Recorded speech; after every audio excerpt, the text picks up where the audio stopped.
Welcome back to the Tojo Dojo. Thanks for stopping by. If this is your first time here, make sure to subscribe, check out all of our other videos here on the channel, and watch us on Twitch. We stream all sorts of Sega and Yakuza games right now, at least at the recording of this video. I'm playing Binary Domain, which is a fun experience. I'm enjoying it for the first time. And yeah, if you are already watching this journey that I'm taking on for building an arcade cabinet, welcome back. I hope you liked the last couple videos, but if not, make sure to check out the last couple to kind of get caught up to where I'm at right now. But yeah, so what I'm going to be showing today is kind of a string of a few videos that I've taken over the last week or so with assembling stuff and getting things in the mail finally. And so, you know, spoiler alert, I'm still not done yet, but I'm getting very close, and hopefully these videos will show you kind of how I'm putting things together and then kind of where I'm at as of today. So yeah, enjoy these next few video clips, and then I'll be back around at the end to sum it up and give you some other updates. Alright, so as you can see, I've already started getting some things in. Got my awesome silent scope going for the Xbox, and I have the game somewhere upstairs. I got my first Dreamcast gun. I got another one along the way coming with House of the Dead, kind of a cool Japanese box bundle thing. I got my other Xbox light gun, like the Mad Catz one, which is pretty good. Let's see, got the Xbox itself. That's just my Dreamcast controller from upstairs. I've got a Dreamcast coming on the way, and a PS2 hopefully I'll be able to find soon. This is the AV cord splitter, and I'm just, you know, labeling it so I know how to switch between them once I put it in, and then of course the surge protector. But yeah, off to a good start, and I'm ready to start putting that stuff in. And here we have it, the arcade cabinet that I was able to get off Craigslist. So I gotta say, I am super happy with how this turned out. So with delivery as well, it was only $110, so for the cabinet and delivery total, the guy who I found was nice enough to bring it out to me since I don't have a truck or anything like that. So I was super happy about that, but man, this is exactly what I was looking for. It's an old Konami Lethal Enforcers cabinet, and you can see this lovely artwork here of, I don't know what the hell is going on, these two cops. Look at that 80s hair, you know, bam, look at that. This dude's on a helicopter here. I got a MySpace sticker. I'm assuming that's a band, who knows, but yeah, I mean, this thing's in great shape, and what's awesome is it actually has these light gun holsters, and granted it's for this Konami cabinet, so I don't think the Dreamcast light guns and Xbox light guns are really gonna fit. So maybe I can see if I can kind of retrofit it a little bit, take this out and modify it a little bit, but even if not, like, it's all good, not that big of a deal. Maybe I can figure out how to do something with these buttons to make them play sounds with like an Arduino board or something like that, but yeah, let me take you around back as well. So all the guts were already taken out. I didn't have to do any of this. The back panel's over there, but really what I'm thinking is probably gonna have to take these pieces out. Maybe it might just be good enough to just put a CRT in here as is. Might have to take out that panel. I'm thinking about, I might take out that coin locker and put a table on or something like that. So I don't know, there's a couple of different options I think that I can take, but overall I gotta say I'm very pleased with how I found this, and yeah, it's great. Can't look, yeah, I'm ecstatic.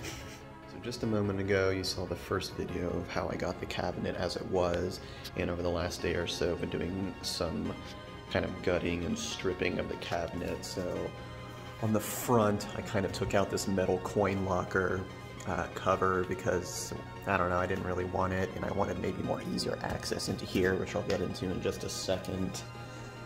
And then around back, I took off kind of these little wooden pieces because really that's for hanging like an arcade monitor, which I'm not going to be doing. I'm going to be putting a CRT TV like I mentioned, so I didn't really need those. And there was a bunch of wires and broken glass and other kinds of crap around here that I kind of stripped out. But the main thing I also added, and this is going to seem kind of janky, but originally I wanted to put a table from here to here, or not a table, but like a wooden platform of some kind. And while I could have done that, I feel like I wanted to take the lazy route, so I ended up just going to IKEA, getting this $10 table, and just put it in, you know, like I can take it on and off if needed, and I'm going to be resting the consoles on here, and if I really need to, I can bracket this down towards the bottom with the legs, but this was just a much easier solution than trying to figure out a way to just put a platform across. And this, really all I need is the Xbox and PS2, which I can honestly stack on top of each other, and then the Dreamcast, which I'll put over there. So fortunately, didn't have to do too much. I mean, there were some goofy screws and stuff that I had to figure out how to remove, and some Allen wrenches that I needed to use to kind of remove some bolts and stuff like that. But for the most part, it was pretty easy. And yeah, so I mean, I'm gonna have the light gun cords kind of come through here. And what I'm thinking of doing is, you know, here's where I'll reach in to change the discs and stuff, is I might still want to do maybe some sort of cover, almost like maybe a curtain like scroll thing that I can put up and down. If I really want to, maybe I'll find some way to put a door on it, but I don't mind it for right now. I think it'll be pretty much okay. Okay, so since my last video, things are coming along pretty nicely. I'll get to the stuff that's mounted in just a second, but here we have this rat's nest of wires where I have my Xbox, I have a PS2 that I got that I put on top of it, and my Dreamcast here, all of those going to a surge protector, and then I have an IKEA table that I think I mentioned that in the last video that I'm kind of putting everything on. And then as you can see, I have my splitter here where I can switch between, you know, all three of them easily, right, front, and center. Everything's plugged in, ready to go. I got the controllers down below in case I need them for configuring stuff, but really I should just be able to leave the guns in each of the 1 and 2 ports, you know, and I should be good to go to play them. And yeah, this part was really cool because I wanted to figure out a way to hook all these guns on without obstructing the artwork, and I ended up getting these really neat bicycle hooks, and then they're I had to drill a little bit of a pilot hole, but once you do that, it's just, you know, self-screwing in, and I can take the gun off just like, oops, like that, and put it right back on. Same thing for this, of course, same thing for all of them. And then I'm still waiting on my second Dreamcast gun at the time of this recording, but that'll go there. Here's the other PS2, and then the big honker, the silent scope rifle, where I had to use a couple of hooks to place it on there. But yeah, at this point, really the last thing I need is just the CRT television, which I have a couple emails out right now. So hopefully I will be getting that very, very shortly, and I have a couple of options how I can do this, because ideally I'm going to find one that'll just fit kind of right on this platform, but the big thing I think I'm going to have to do is take a saw and remove this little plank of wood right here, because there's not really going to be a TV that is lifted up like that that will kind of reach here, so I'll probably end up taking this one out. But other than that, I'm excited to try this out. Just need the CRT TV, it's a mouthful at this point, and then I'll be ready to test it out. Okay, so after doing some measuring with the old handy-dandy measuring tape, I've kind of settled on these are the rough dimensions that I need to, you know, be mindful of and fit within. So I can handle this by putting the TV kind of on that bottom wooden plank that I was talking about, kind of on the front and back. But then I'm not sure if I'm going to put it roughly like kind of right on there, or maybe on these little ledges that are there. It kind of depends on how heavy the TV is. The side, I mean, that's easy, just kind of one measurement, kind of from front to back. And then this is kind of that wooden plank that I was talking about that I'm going to need to at least partially remove or completely remove. But this is just so I can get a better idea when I start asking around for TVs, kind of what I'm going to be looking for. And so if I consider that, you know, length, width, height, kind of the perfect size that I'm looking for is right around 20 to 21 inches from front to back, 26 inches from side to side, and about 23 or 24 inches from top to bottom. So obviously it doesn't have to be that exact height, but something right around there, or slightly smaller, you know, that I could kind of fit in, basically. Okay, so hopefully you enjoyed those clips. You know, as you can see, I got a lot of stuff in. The cabinet's coming together really nicely, and I really only have a couple more things that I really need to get before I'm basically done, quote unquote, at least for like an initial version of this cabinet. As I said, I think in the last video, I can always keep adding more stuff to it and make it maybe pop a little bit more by adding little things here and there. But as far as just getting it functional and ready to go, I'm almost there. So really at this point, I'm still waiting on my second Dreamcast light gun to still come in. That one, I guess, is shipping from way overseas. I kind of didn't realize that when I ordered it, but oh well. I mean, it's not a huge deal. I have other light gun games I'll be able to play, so hopefully that'll come in the next couple of weeks. But so yeah, I'll keep an eye out for that.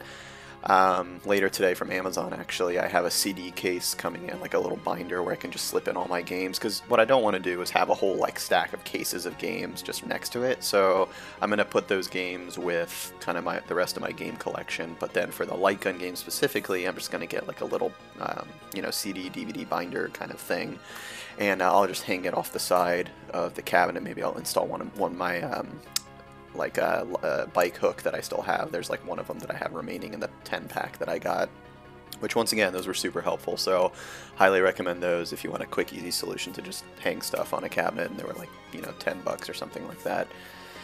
And then, of course, the big main event is the CRT television. So over the last few days, I have been sending out a bunch of emails on Craigslist. Surprisingly on eBay, there's a couple of local sellers. Like, you can pick an option for local pickup even on eBay, and there's actually a few within about an hour drive of me that have CRTs that I send some emails out to as well. Those are a little bit more expensive, unfortunately, on eBay, but a couple of the dimensions of those do actually end up working out. So I sent out some questions to them about pickup and price and stuff like that. Yesterday I went to 4 different thrift stores, and unfortunately not a single one had a CRT television, but I think maybe this weekend I might try visiting a couple more a little bit further out for me to see if I have any luck there. And tomorrow I actually may be going to a flea market to see if I can have any luck there as well. So I still have some more options. I haven't completely hit rock bottom yet. Oh, and there's another app I've been using called OfferUp, which I think used to be called Let Go or something like that. Kind of like a Craigslist, but kind of better interface on an app, to be honest. I've had a little bit of luck with there, actually, and I have another few emails out too, so hopefully between any of these options, I'm hoping I can find a CRT television. So they're definitely out there, but you definitely have to look and put in the work. And another tip is, if you're looking on like Craigslist or eBay or whatever, different search terms are definitely going to help you. So to give you some examples, I've typed in just TV, T period V period, tube TV, CRT TV, old TV has come up before. I've typed in big TV and gotten some hits. So definitely broaden your options when you're looking for this stuff, because depending on who's selling it, and of course, you know, not everyone's going to be using this to play video games, so a lot of people just want to get rid of this crap from their basement. So they have no idea what they have or what it's called. So literally, some people have just typed in big TV, and surprisingly, I've actually gotten some pretty good responses for things that could have worked. So a pro tip for you there. But yeah, hopefully I'll be getting one of those pretty soon, and you know, I'll find something that works. Another interesting couple things I've learned since I'm just doing some general research, I found out something interesting, and I'll start with the Dreamcast first. So as I mentioned in the last video, I'm buying the Japanese light guns, the ones that kind of look more realistic. Interesting fun fact is, even though the guns themselves are region-free, meaning any Dreamcast can use them technically, the American versions of the light gun games on Dreamcast specifically are software coded to block out the Japanese guns. And like I mentioned, there are American versions of the light guns that kind of look like that futuristic curved sci-fi look, which I didn't want. And I don't know if this is confirmed or not. This might just be a rumor that people have perpetuated for years now, but apparently after the Columbine shooting here in America, you know, what, 2 decades ago now, apparently Sega either asked those light gun companies, or I don't know exactly what the reason or who asked who, but apparently Sega asked the American light gun company, or the games that when they're released in America to block out the realistic gun for being able to be used. So it's not the system that blocks it out, it's the game itself, meaning that if I get the PAL or Japan versions of those games, like House of the Dead, Virtua Cop, Confidential Mission, and Death Crimson, they'll work with the Japanese guns even on an American Dreamcast. It's the actual American version of the games that will lock the gun out. So I haven't tested it yet because I don't have the CRT TV, so I'm actually going to try testing that out to see if that's true, but I thought that was an interesting fact that I kept reading online. So keep that in mind if that happens to affect you, and if it does, then, you know, like me, if you're using the Japanese guns, make sure you get the PAL or Japan versions of those games, basically. The other thing I found out for PS2 was actually better than I thought, and once again, I guess I still technically need to test this, but from my understanding, this is true. So the two PlayStation 2 guns I got, the GunCon 2s, do work with any PS2 game, which is a relief. I'm glad that that's the case. The comment that I made last time about the different styles of guns for PlayStation really is only for PlayStation 1, where you had the Konami and Namco games and Konami and Namco guns that wouldn't work with each other. So really what that means is if I want to play PS1 light gun games, that's where I need to get those different styles of guns, and that can be a bit of a mess, which, to be honest, I'm not completely against. I think what I might do is, once I get this base stuff set up, I might still get some PS1 light gun games and maybe one set of the guns and not both just yet, just to try it out, but I'm not in a huge rush to get those just yet, especially because what I've come to find out is some PS1 light gun games were actually re-released on the PS2 with GunCon 2 support. Not a lot, but there's a few ones like Time Crisis and the Point Blank series, at least in Japan, so that's pretty cool. But yeah, either way, those are, I think, the main updates I had. Like I said, still not done yet, but I'm super close, so I'm really excited to finish this up. Hopefully by the time I make the next video in this series, I'll have the TV and at least be ready to go and start using it and troubleshooting and stuff like that. And what I'll probably need to do is modify the cabinet just a little bit more to get the right TV fit in there. But yeah, either way, I'm definitely really close. I'm super excited to try it out. I'm happy with how the project is going, and yeah, I'm just pumped. Hopefully I'll be able to use it pretty soon. So yeah. Thanks for watching. If you have any comments, questions, I'm happy to answer them in the comments below. If you have any suggestions, things to look into, I'm all ears as well. And if there's enough of questions, depending on how many people watch this video, I could always do a Q&A kind of video that follows the series. If people maybe had more specific questions, maybe it's easier just to do a video response or something like that. But either way, thanks for watching. Make sure to check out the channel, like I mentioned.